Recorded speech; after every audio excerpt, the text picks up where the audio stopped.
Bismillahir-Rahmanir-Rahim. Allahumma salli ala Muhammad wa ali Muhammad. The next section is entitled The Congregational Prayer. Congregational prayer refers to those prayers which morally responsible Muslims pray together with one serving as the Imam or prayer leader and the others serving as followers. The author says, it is one of the greatest established Sunnah actions and acts of worship.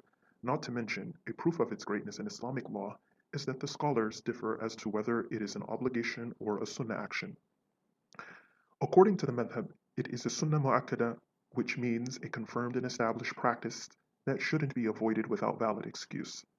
Notwithstanding, one's prayer will still be accepted and valid if one prayed outside of a congregation. The author continues by saying, also, the Prophet ﷺ did not pray an obligatory prayer except in congregation until he passed away.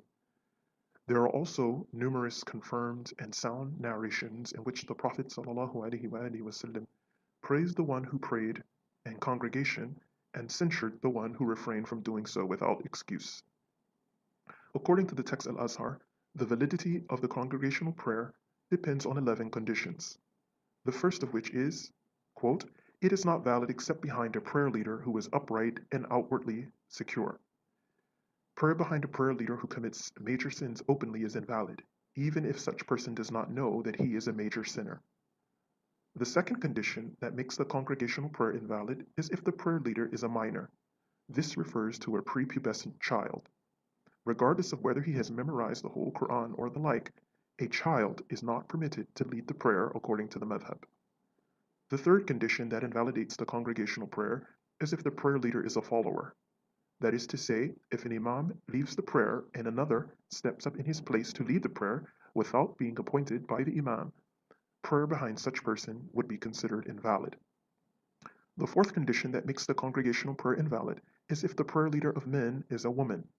However, it is permissible and sunnah for a woman to lead other women in prayer, as we mentioned earlier in the section dealing with the differences between the prayers of men and that of women. The fifth condition that invalidates the congregational prayer is if a man leads a woman in the prayer without another male present in the prayer. The sixth condition that invalidates the congregational prayer is if a traveler prays a 4-unit prayer behind a resident. The prayer of that traveler would be invalid according to us. However, if the traveler were to pray only the last 2 units with the resident, the prayer would be considered sound. That is to say, if the traveler joins a 4-unit prayer of a resident, he can only join it at the last 2 units, after which he recites the taslim with the imam. The seventh condition that invalidates the congregational prayer is if one prays a supererogatory prayer. According to the madhab, one does not pray the supererogatory prayer in congregation except the eclipse prayer, rain prayer, and the 2 Eid prayers. It is also invalid for one praying an obligatory prayer to lead someone who is praying a supererogatory prayer, and likewise. The eighth condition that makes the congregational prayer invalid is if the prayer leader is deficient in ritual purity or ability.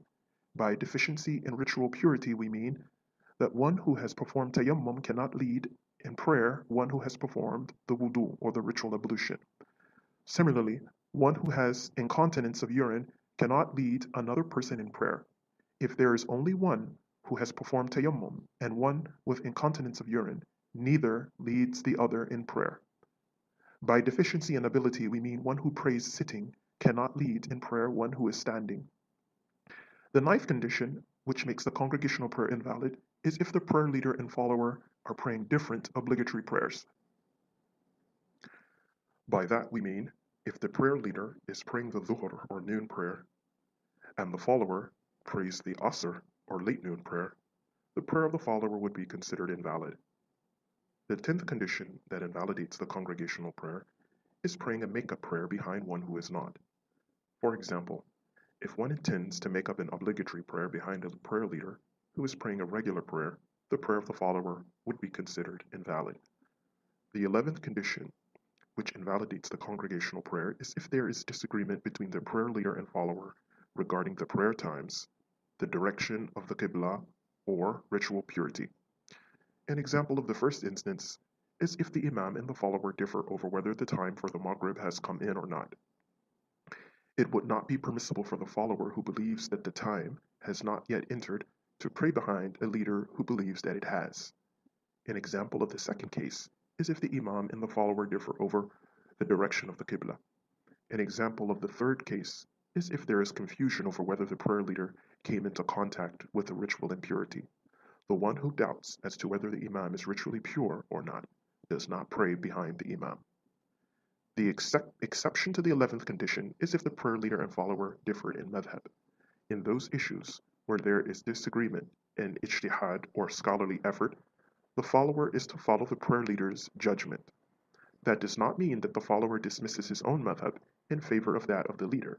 Rather, it means that those invalidators of the follower's prayer are suspended when praying behind a leader who does not share in those invalidators. For example, if a follower who holds to the view that reciting Ameen invalidates the prayer prays behind a leader who holds that it is legal, the prayer of the follower would not be invalidated if the leader recited Ameen. However, if there is difference regarding the time, qibla, and ritual purity, as we mentioned before, one does not follow the prayer leader, even if he is from a different madhab. Based on the principle of the aforementioned 11 conditions that invalidate the congregational prayer, the prayer of the prayer leader would be sound in all cases except the first. The first condition, remember, is that the imam is an open sinner. This would invalidate the prayer of both the leader and the follower.